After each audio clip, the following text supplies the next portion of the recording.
Hunting Season by Dr. Rockhard. Part 6.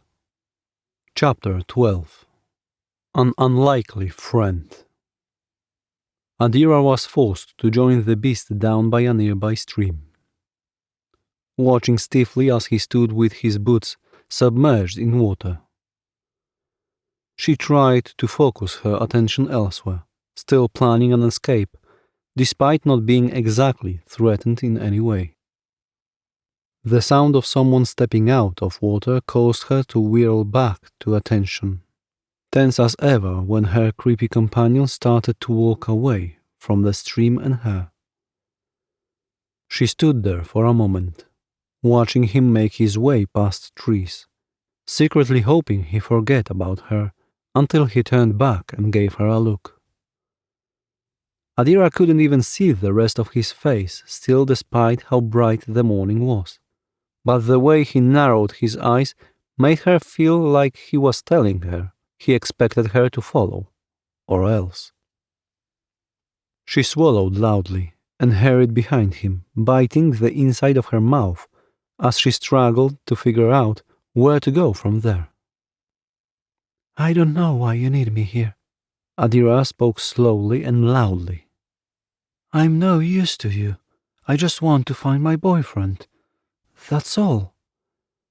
The beast stopped walking, almost causing her to run into him.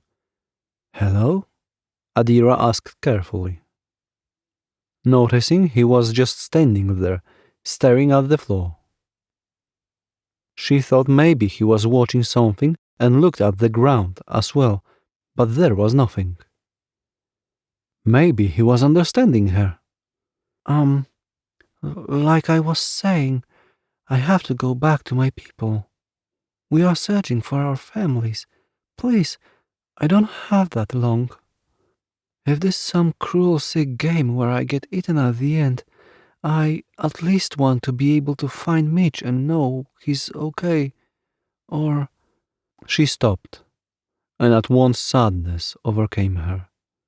Beads of tears rolled down her eyes as she shook her head. "Or at least know he is at peace." Her voice cracked as she laid her hands over her chest where her necklace once was. "His friend is dead. I don't know what to expect." The monster turned his head to the side slightly, watching from his peripheral vision as the woman began to cry. He huffed loudly, resuming his walk as Adira was forced to follow behind. She couldn't comprehend how everything had gotten so messed up. No wonder so many people were going missing in Whispering Winds. If this thing existed, she thought, there was definitely something supernatural going on around there.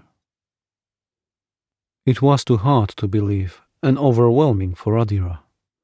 She only stumbled slightly from lack of concentration, before a strong pair of arms were suddenly swinging her from the ground.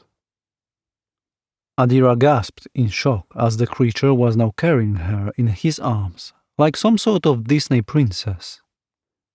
"No, I'm fine." She didn't realize he was transitioning her over his shoulder, like she was an old sack of grain. Embarrassed, yet more terrified, Adira dared not make another sound. She breathed rapidly, chest heaving up and down as she wondered what he was going to do to her next. She felt like a rabbit in the jaws of a predator, being played around with until it was hungry again. After a few minutes, she was placed on the ground. Her captor pointed out past her, and towards a distant camp she knew well. Adira whirled back at the large being, struggling to come to terms with what was going on. He was letting her go, but why? She wasn't going to question it any further, until the horned creature reached into his jacket pockets and pulled out things Adira knew well. She gasped as one clawed hand dangled her missing locket before her eyes, in an almost teasing manner. The other held her phone. She didn't even need to ask where her gun was. Adira reached out to grab the locket first, but the monster yanked his hand away, placing the items back in his pockets. Without another word, he turned and disappeared into the forest. She stood there, bewildered and troubled by what had just happened. She was free at last, but for what reason? And if he had her items, why did he take them in the first place? Realization hit her. He wanted her to come back out to him, didn't he? That was why he tempted her with her locket especially, knowing it was something she would die for, regardless of the consequences. Adira couldn't comprehend why, but she knew what she had to do. "Fine," she spoke aloud. "You what, to play this sick game? Then you win." She would see the beast again tonight, when everyone was asleep. Only this time she would be prepared. Nothing would get in the way of her and Mitch's gift. She would have that locket by tomorrow, regardless of the consequences. Chapter 13. Sacrifice. Mitch wiped the blood from his forehead, hands clasped tightly around the metal bars of his prison. He stared at the pile of what appeared to be charred bones lit in front of him. Surrounding the man was an array of makeshift benches, which weren't occupied, at least not yet. "Mitch," a low, worried voice caused him to turn to his two companions. One of them struggled to keep the other calm as he pressed his shirt against the bloody stump that used to be his foot. "Conrad's losing too much blood," Kevin whispered, squeezing the bleeding man's hand. "What the fuck is going on? Get us the fuck out of here." "I know," Mitch responded impatiently, looking around the cage they had been locked in. They had planned to stay in Whispering Winds for a couple hours, but by the look of how dark everything was, it was clear their time there was overdue. Not only that, but none of them remembered how they got there to begin with. Mitch had a faint memory of aiming his rifle at Adira, only to feel a stinging pain in his neck. After that, he woke up in the prison they were currently in. Conrad's cries caused him to make his way back to his friend. He patted the sweaty man's head, trying to give him some words of comfort. "You've been through worse, soldier. You'll make it through." "Mitch," the man struggled to speak, face paler than usual. "Kevin, the both of you. It's been an honor." Mitch held his friend's cheek, shaking his hand. "You're not saying goodbye yet. Not yet." He made his way to the side of the cage, forcefully wiggling each bar in hopes that one was loose. He could tell it was man-made, and therefore had to have its weak points. After minutes of kicking and prying, he finally managed to find it. One bar wasn't secured on right. He kicked it repeatedly until it collapsed and fell to the floor with a slight dent. He pulled it into the cage and made his way to the other side where the entrance was. It was secure with a padlock and chains. He crushed the metal bar on the lock over and over, ignoring Kevin's harsh whispers that someone was coming their way. With all his might and a final grunt, he sent the pull straight down. Chains fell off as the cage door gaped open. Mitch didn't even care as he noticed a group of cloaked individuals emerging from the darkness, lanterns in hand. He grabbed Kevin and looked him in the eyes, Grab Conrad and get the fuck out of here. Kevin was about to decline, but he was thrown towards Conrad. With a pained expression, he quickly pulled his friend out and threw him securely on his back. Conrad looked around, deliriously, throwing as he glanced back at Mitch, who was slowly getting smaller and smaller. Mitch? Stop! Mitch! His friend stayed behind, raising the metal pole in his hand like a bat as the dark figures surrounded him. Mitch didn't look back at his friends, but he was at peace knowing they had escaped. One of the airy individuals stepped towards the man. They raised a lantern at his face, and he immediately swung at them with his weapon. They were hit directly on their shoulder, but it wasn't enough to save him. Mitch was thrown to the ground and had his hands tied behind his back. Mutters echoed around him as he was dragged over twigs and rocks, causing him to bleed as he spat and cursed at his attackers. The one he had hit now took lead, stomping to the front of the group that pulled him by a piece of rope. He struggled and nearly got the restraints off before they all stopped in front of a cabin. What are you doing? Get the fuck off me! He was grabbed by multiple people and forced into the dark cabin. It creaked and groaned under all their weight and almost felt like it would collapse at any given moment. One of the attackers knocked Mitch hard against the head, so he was unstable for a moment. They took that chance to leave and locked him inside the dreary place. Get me the fuck out of here! Mitch banged on the door, breathing heavily as he searched for anything to aid him in his escape. As he wandered here and there, he finally turned a corner, noticing an airy glowing light down a somewhat dark hall. There was a familiar rotting smell mixed with something he didn't quite know polluting the air. He stayed quiet, struggling to breathe the more he moved closer to the end of the hall. It was only when he was outside the room that he realized the horror he had stumbled upon. Shit, Mitch muttered, examining rotten, mutilated bodies littered all over the floor of a dimly lit area. It was decorated like some sort of chapel, a ritualistic-looking table included. He stepped over the bodies, carefully trying to make out what was on the table, and hesitating once he realized what was there.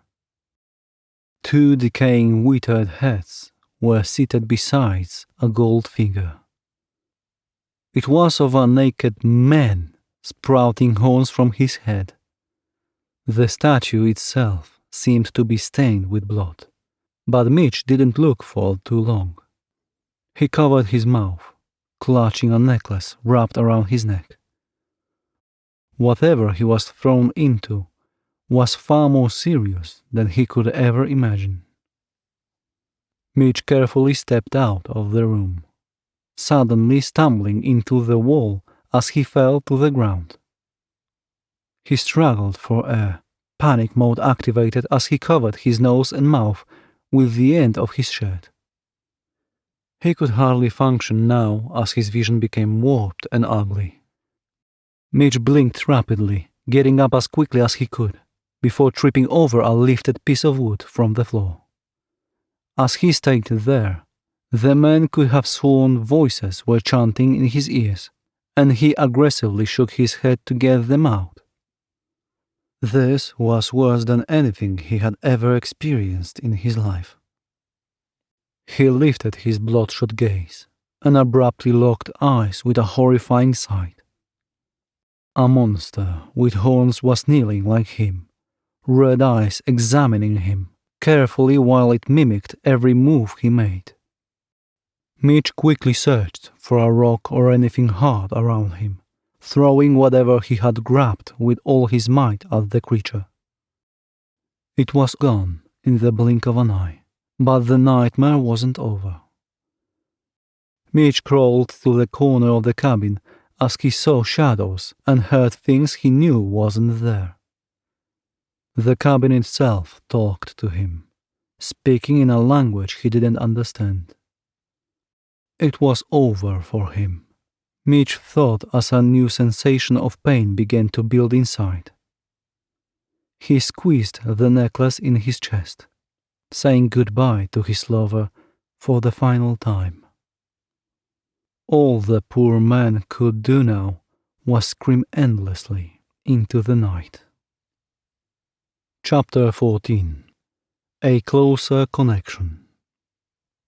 The beast paced the entrance of the camp once night had fallen. His eyes stayed glued to the cabin where Adira was currently in, alert for any sign of movement. So far, none.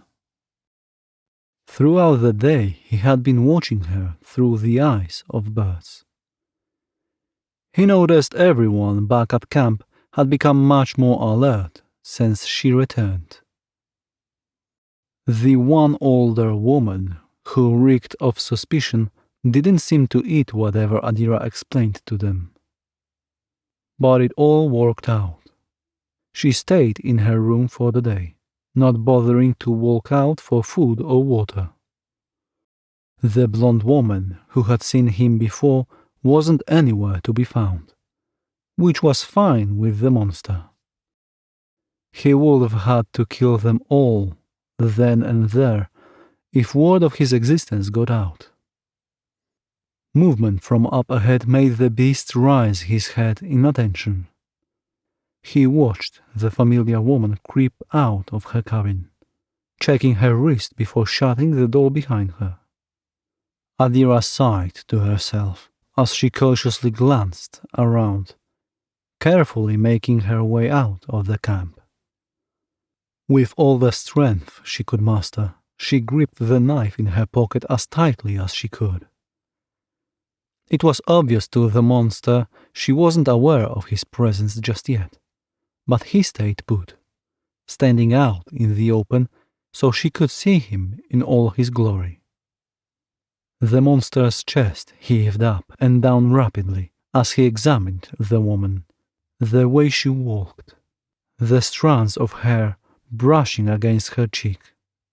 She was a delicious meal, ready to be devoured, only he refused to consume the flesh, at least for now. Adira jumped slightly when she noticed the dark, familiar outline of her terrifying stalker under the moonlight. She felt all types of horrible emotions rushing through her, but held fast to her newfound determination. With a shaky voice, she shoved her hand in her pocket, where her weapon lay. "Okay, I'm here. Now please, give me it. It's all I have left of him." The monster slipped his hand into his pocket, pulling out the locket she so desperately wanted. He didn't outright give it to the woman, and instead laid it flat on his hand. He stretched his arm towards the human, eyes widening in anticipation. He wanted to see if she would come closer and try to snatch it. Adira knew this was too easy, but even so she slowly stepped towards the large claw. With a shaky hand, she hovered it over his, only to find it gone before she could grab it. "No!" Adira noticed the being once again dangling it over her head like some kind of game. No matter how many times she jumped, she just couldn't reach the locket. Fear turned to tears of frustration, but the other seemingly enjoyed the struggle. His excitement and amusement was clearly visible as he stepped back, causing the woman to trail after him as he dragged her further into his forest. Adira had enough. She grabbed the knife she had concealed and brandished it before her like a sword. She made sure the black figure saw it, but it didn't seem to frighten him in the least. "Give it to me," Adira threatened, angrily stepping forward as more tears trickled down her cheeks. "You sick thing, give it to me." He didn't seem to like the insult, and straightened up. Adira choked on her words as she accidentally dropped her knife, caught off guard by how quickly the mood changed. The wind pushed against her roughly as she fell on her knees, pressing her hands together in prayer. "Please, God, please, please." "That's pointless," came a rather cold, whispery, inhuman response. Adira's jaw fell open as soon as her head shot up. She looked at the silent figure in front of her as he held out the locket and dropped it into her open palms. She stared at the item in her hands for a few seconds, before opening her mouth once more. "Did you just say something? A second ago she was trying to stab him, and now she only wanted to know if he had spoken. I'm... Words couldn't come out, no matter how hard she tried to form them. Her strange companion didn't seem amused by all this, and walked off without her. Now it was her turn to chase him down, questioning him repeatedly until he stopped and whirled around. He cornered her against a tree. Adira stood her ground this time, knowing for whatever reason he wouldn't hurt her. She looked defiantly into his eyes until all seriousness escaped. Instead, she stared at the ground, both fearfully and awkwardly.